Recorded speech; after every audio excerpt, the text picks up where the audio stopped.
Hello. So it's a beautiful day. It's actually kind of late, so the sun is starting to get quite low in the sky. I just had a day in the office and now I shall spin. Currently spinning this black corriedale. I haven't made any progress since you last saw me. None at all. I kind of want to catch up a little bit, not gonna lie.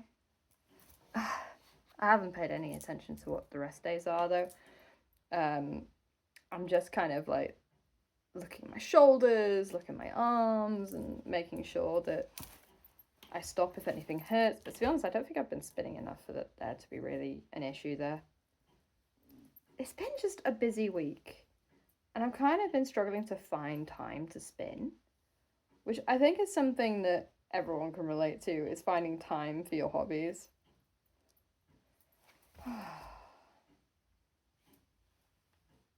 Because it's just kind of like, how do I put this? Sorry, I'm frazzled. So I just had a day in work and it's been busy. And then on the train and all the rest of it. On the train, oh my goodness. The train was like weirdly busy today as well, which is strange. It's normally busy on my way here, but on my way into the office it's normally completely dead. Usually, not always. Sometimes you have strange bursts of people, and today was one of those days. I go everywhere with public transport because I cannot drive. I don't own a driver's license. Well, I own a driver's license, but not a called provisionals in the UK. It essentially means I'm a learner driver. In reality, anyone can get a provisional within reason. So it doesn't really mean anything. I have a provisional, I do not have a full license. Meaning I don't own a car. And because I don't own a car, I take public transport everywhere. So trains and buses and all the rest of it. I must say though, it's not, things have weirdly improved. You'd think, oh, everything is getting worse, but actually, it's improved. Public transport's improved a lot over the past 10 years. I left this town, and I didn't live here for nearly 7 years. And then I came back, and it went from, oh, never get the bus. So the bus drivers are rude. Bus drivers are rude, and they might charge you twice, or they might, like, oh, they demand exact change, which I understand why, because they don't have floats. And, oh, they don't take card payments either. That was another thing, they didn't take card payments. There's no contactless or anything like that. That was, that was too fancy. Too fancy. Well, now they all take contactless, and it's tap on, tap off. Super easy. And all the bus drivers are lovely and polite. No issue. You will say thank you to the bus driver, as is the British way. But yeah, it's been markedly improved. The buses are a lot cleaner. Things have improved a lot. Now, most of Wales, particularly most of North Wales, there's only one local bus company, and that's Arriva. And Arriva are owned by Deutsche Bahn. And Deutsche Bahn is kind of infamous, especially in Germany. They are kind of infamous for being not very good. And I'm not here to sing Arriva's praises. I am not. But I will happily take improvement where it has been provided. And this is certainly one of those situations. Definitely.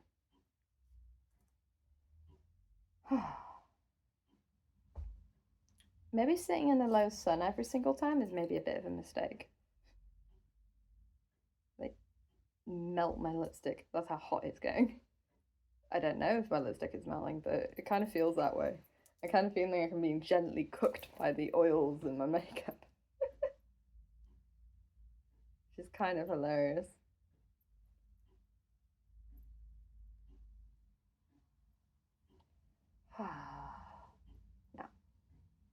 I said if I ran out of things to talk about, or if I was rambling too much and all the rest of it, I would grab a random question. Oh, I snapped a single. Of course I did.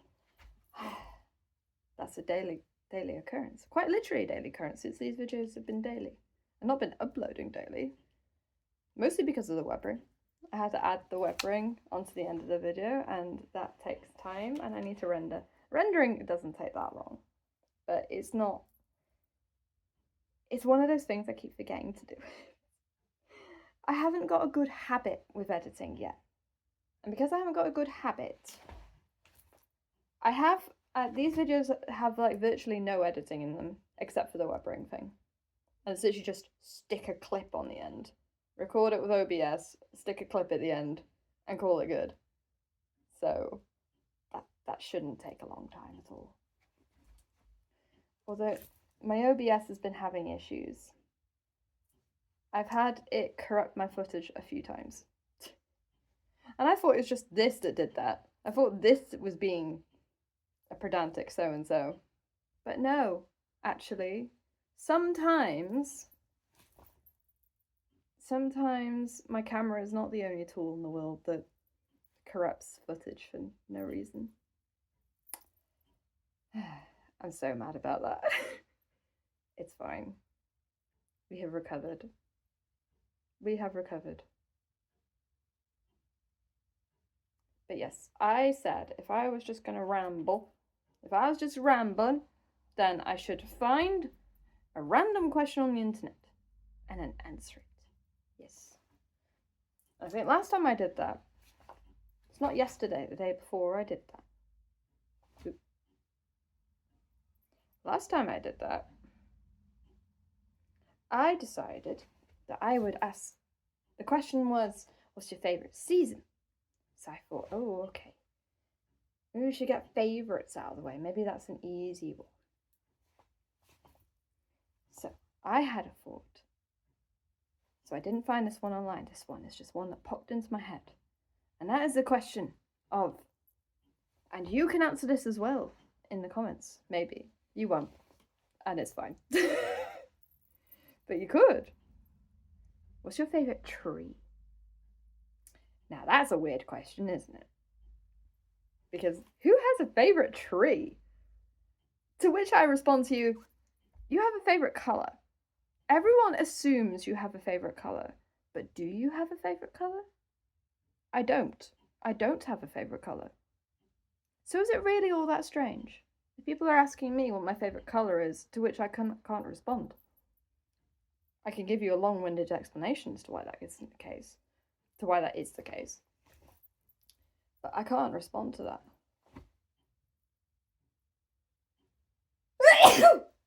Sorry. Oh, two of them. Two of them. I'm so sorry.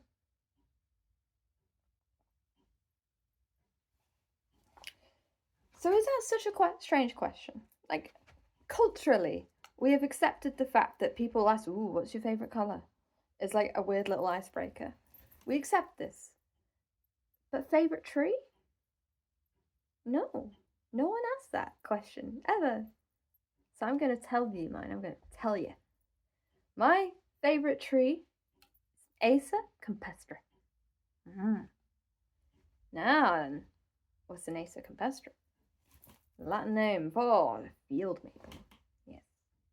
Field maple is native to Northern Europe, including the UK and kind of all of Northern Europe, France, Belgium, Netherlands. And it's related. It's part of the maple family. So it's related to the Japanese maple. It's related to the sugar maple, which is native to Canada. It's related to the silver maple.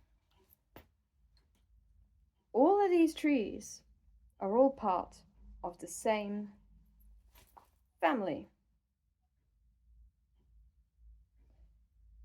And thus, they're all related. And you can quite easily identify a maple out in the wild. Because a maple has fingers like this. They're not long fingers, they're quite short, stubby.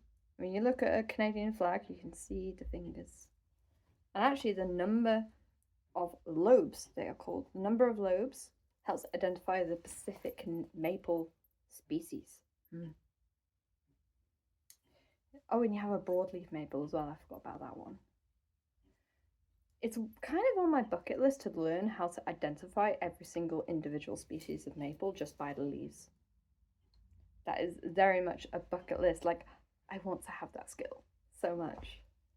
I want to just be able to go out and about and look at a tree and be like, yes, it is that species. Yes. To me, that's so cool.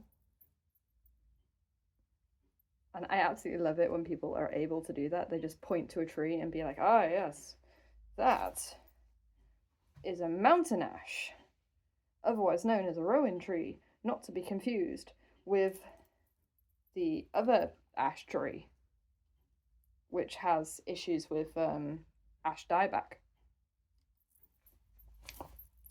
That's the kind of knowledge I would love to have. I pretty much where I am with that. I would be able to identify that, ooh, this is an ash tree, but I wouldn't necessarily be able to spot the difference between a rowan and a different kind of ash tree. And I'm kind of in the same position with a maple. I can say that is a maple tree. I can't tell you what type. Other than, of all the leaves and so forth that I see, the one that has like the prettiest shape to me is the Acer campestre. It's kind of like small. It's kind of got like almost like curved lobes, I guess. And it's almost like, if I was to draw it, I'd kind of draw a square first. And then kind of like draw everything in the middle. It's kind of very square-ish and small. Well, most maple leaves I'd say are a lot bigger. Like maybe about this big. Maple leaves are like, Acer campestre is more like this big. And a Japanese maple has these like long prongs, these long lobes. Is that Acer palindrome I might be thinking of? I don't know. Point being, and I probably just demonstrated to people who actually know these things, my lack of knowledge right there. I probably misidentified Acer palindrome. I would love to have that skill. And you know, I've learned a lot of these botanical names are, you know, I mean, all of them are in Latin. And I don't think you necessarily need to know Latin in order to know these names, right? A lot of them, English, you know, has a lot of Latin in it. English has inherited and taken a lot of things from Latin. So, you know, there's things there which are surprisingly intuitive. You know, there's Gigantica. Speaks for itself. You know, Japonica speaks for itself. It's Japan. So it's surprising, really, how much you think you know versus how much you actually know. Because you probably know more than you think, is what I'm trying to say. Which is kind of like a theme, I guess. Because I think it's easy to just like want to learn something and then not learn the thing. Because you're kind of like worried about, oh, it's going to be really hard. It feels overwhelming. And then when you actually try it, it's not that bad. I've wanted to learn to spin for years. Years and years and years. And I didn't. Because I saw this spinny thing and I was just like, oh, how do they even do that? So, and I heard people talk about, oh, the amount of spin and all this. And I thought, that's so complicated. But to get started, you don't need to know half that stuff. Like how much spin you add and how much you draft and all this. A lot of it you can kind of muddle through by feel. And to start out with, that's not a problem. To start out with, that's a good place to start as a beginner, in fact. With the basics. And that's how you stop it from being overwhelming. And yet, I feel like you look at all these different things and it's like, oh, there's so much stuff I need to know. And it becomes overwhelming. And then you don't learn the thing, and years go by. Do the thing. Go do the thing. Definitely go do the thing.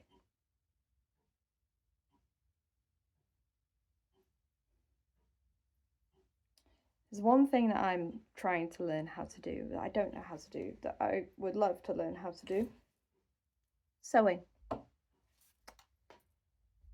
I have, for years, done tiny little bits of sewing. I made a pincushion.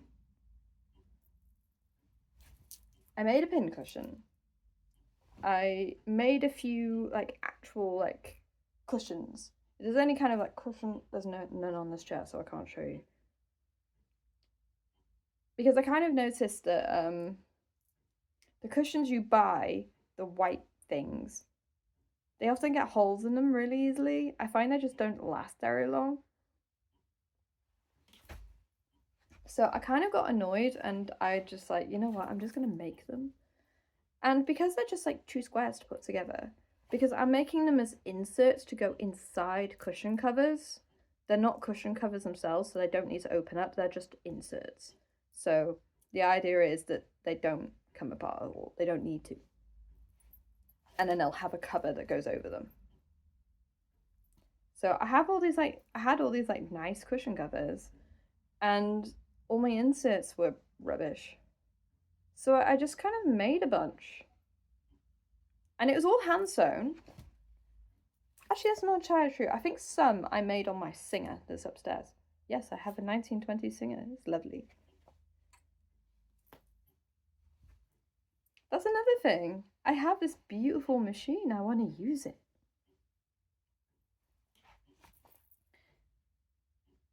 And because I kind of struggle to find clothes that kind of fit me nice, like this is okay, but it's a bit too much ease, and the armhole is a bit wide on me. It's okay,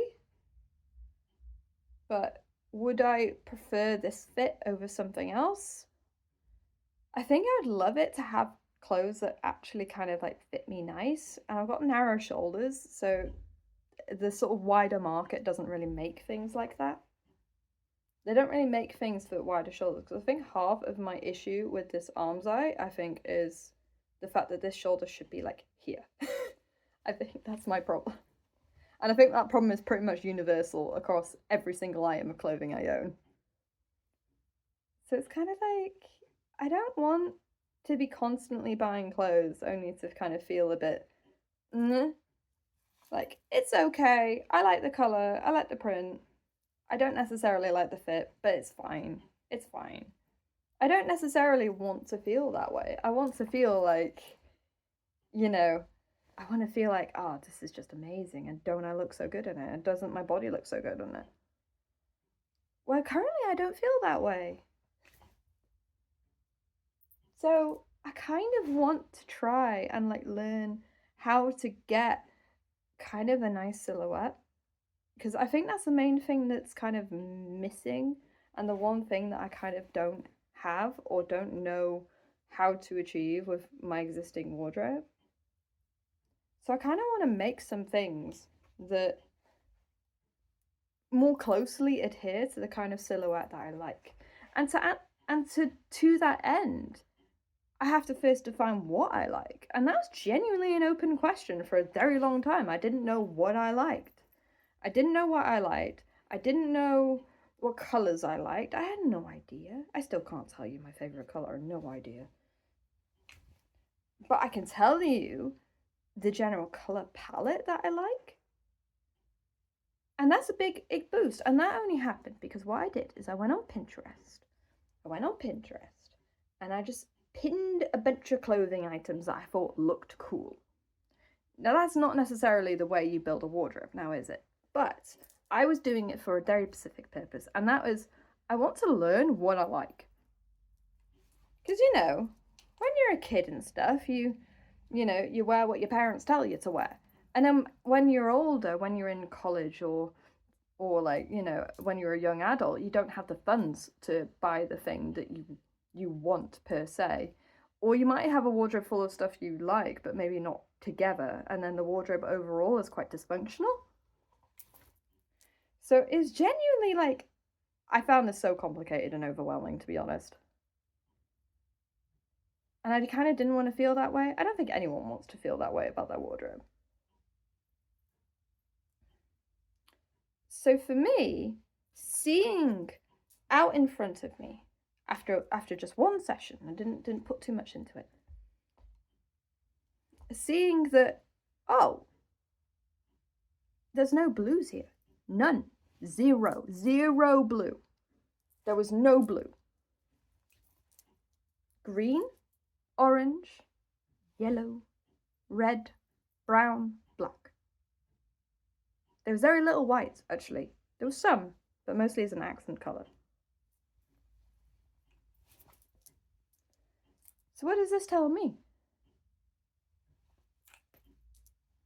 Well, I think this tells me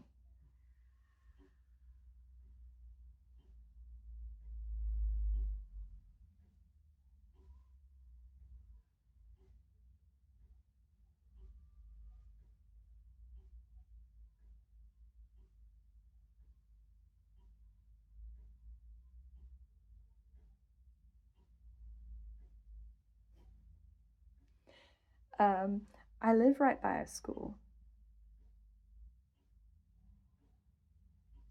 That sound that you might have just heard, I don't know if you did, was the sound of someone screaming very loudly. There's lots of people around. I think children are about doing things. And I choose not to worry about it. It's very odd.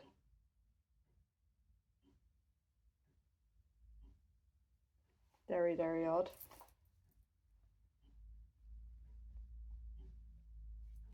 Ooh, oh, snap my single.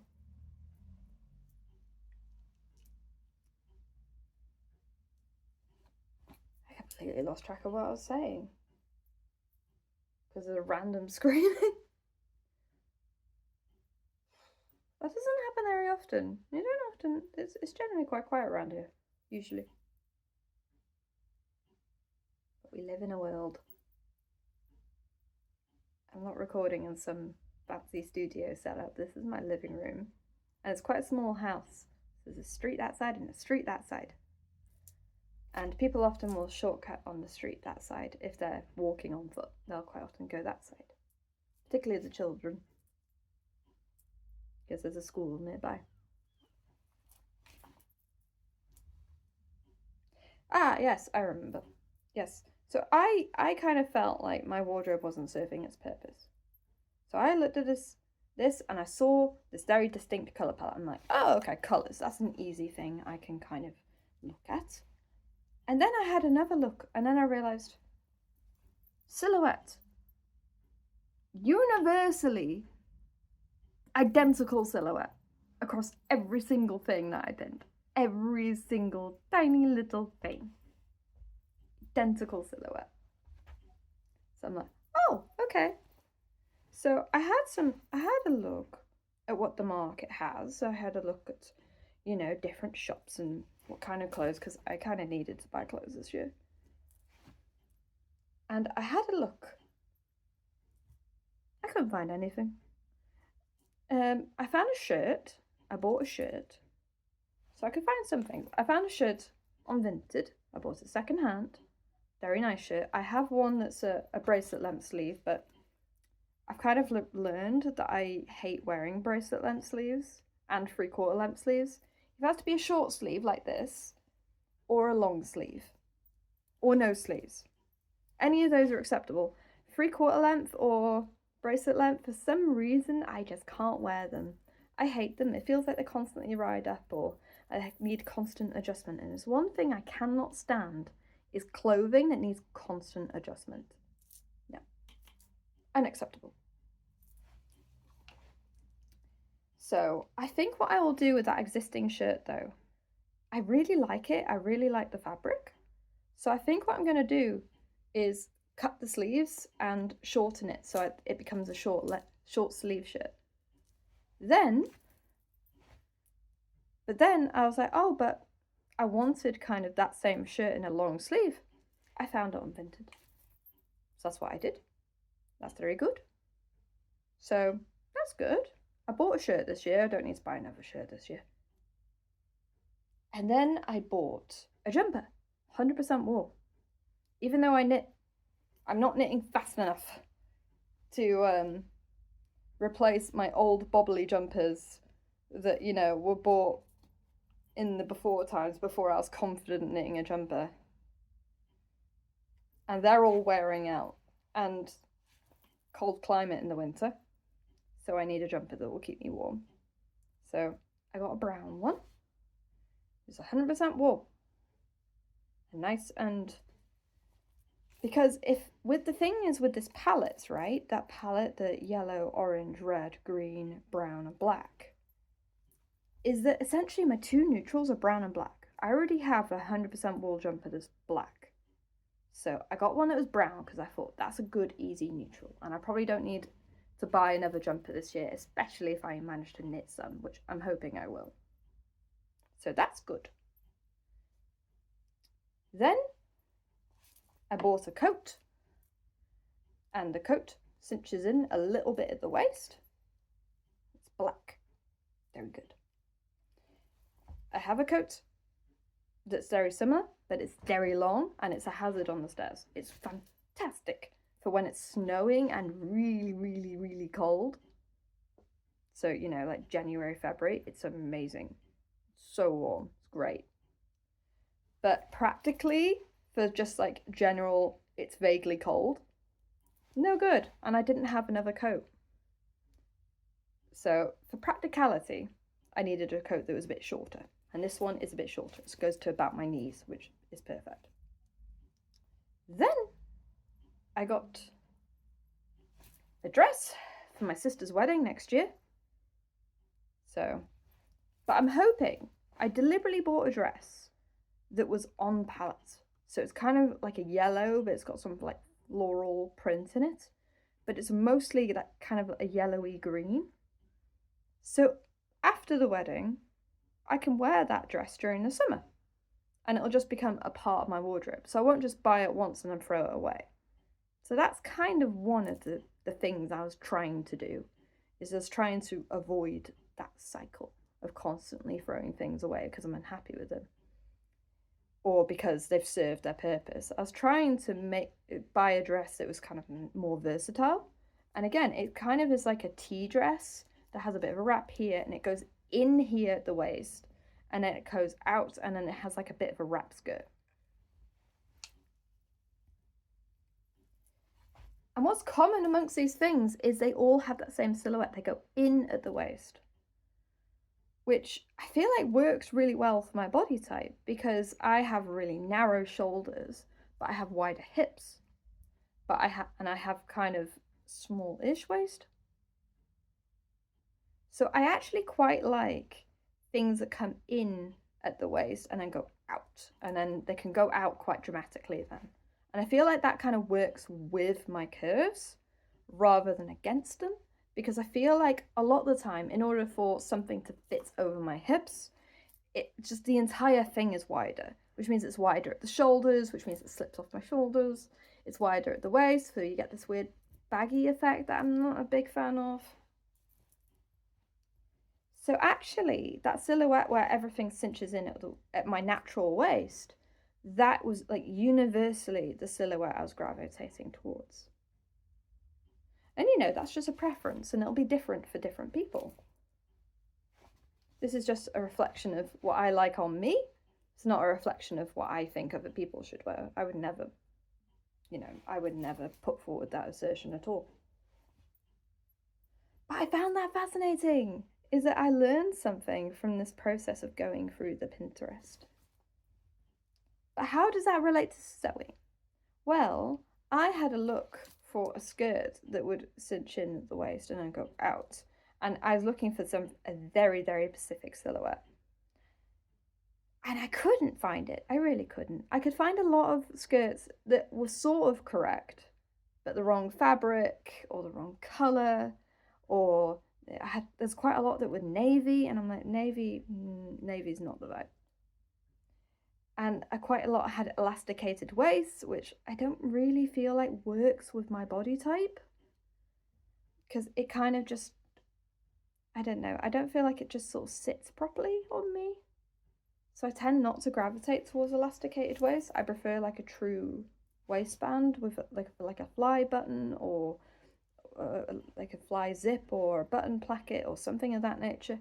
In order to get that, you're kind of looking at a more of like a vintage cut, which is, I'm not really trying to go and dress vintage at all, but it's kind of leaning towards that direction a little bit, just a little bit, not fully, but a little bit.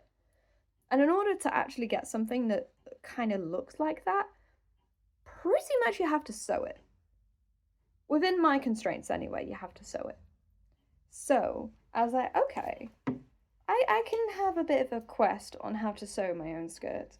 And really, and I've had this in my head for a few months now, because my mum very kindly gifted me an electric sewing machine for my birthday last year. So it's towards the end of last year. And I thought, I should use this. I really should. And Mum was like, you should sew. Let's be honest here. You've been knitting for such a long time and making your own clothes that way. You should sew. You really should. You can sew. You can do it. Go. You want to do this. Just do it. So she's basically removed kind of the excuse that I had for not trying it or not doing it. And that was very intentional of her. Also, it was a big birthday milestone, hence why it was quite a big gift. It wasn't just like an average birthday, shall we say. So I thought that was amazing. That was really kind of her. And also, she's 100% right. I should do this thing. But there's a big wall I have to hit first. I have to push through first. There's such a steep learning curve. I did briefly consider making a dress for my sister's wedding next year, and then I thought, do I really want to put that kind of pressure on myself? No, not really. Not really. I think it's very important that I think this sewing process remains quite low pressure. So as I've been doing it, I've been recording little clips here and there, mostly showing me struggling immensely with silly little things that in most sort of costubers videos and that sort of thing wouldn't even have like a 5-second clip of this, maybe a 5-second clip, but that nothing more than that, you know, those kind of things, because I don't even think about it, because they've gotten past that stage of it being a problem. They have these skills, which I do not have, but I would like to develop them. So I'm going to upload a video once I have like a completed item, I think is what I'm going to do. And I'll stitch all the clips together, and then that'll be a nice little edited video. Yes. Honestly, at the rate I'm going, it's going to be months. Months and months and months. I hope not. It would be nice to have it kind of done soon. But also, this month's mostly going to be Tour de Fleece, isn't it? So, you know, Tour de Fleece is taking priority right now. And then other things will come up later.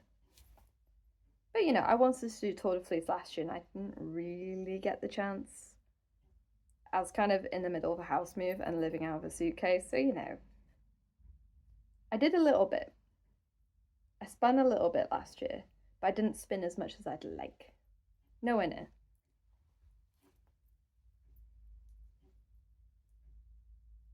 So, with that note, I should probably stop rambling, stop here, get out of the sun because I am overheating, and carry on spinning in my own time, and I'll come back to you tomorrow. For now, goodbye.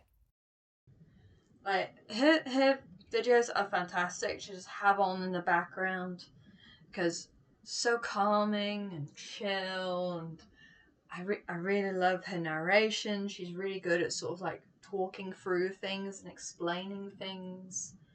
Wonderful. My favourite video of hers is her June knitting whips videos. I love them. I think they're so cool. Her talking through her whips in progress, absolutely amazing. And look at this, her channel hasn't existed for that long. Her channel's relatively new, so I think we need to be sending her lots of love from us, and I think that would be amazing. I think more people should be watching her videos. Absolutely. I think they're absolutely worth your time. And also, me and her, you know, both in the handmade wardrobe space, though mine, I think, is nowhere near as far ahead of it as hers. And I am just beginning that journey, which I hope to share with you in the future. That is it from me today. Thank you and goodbye.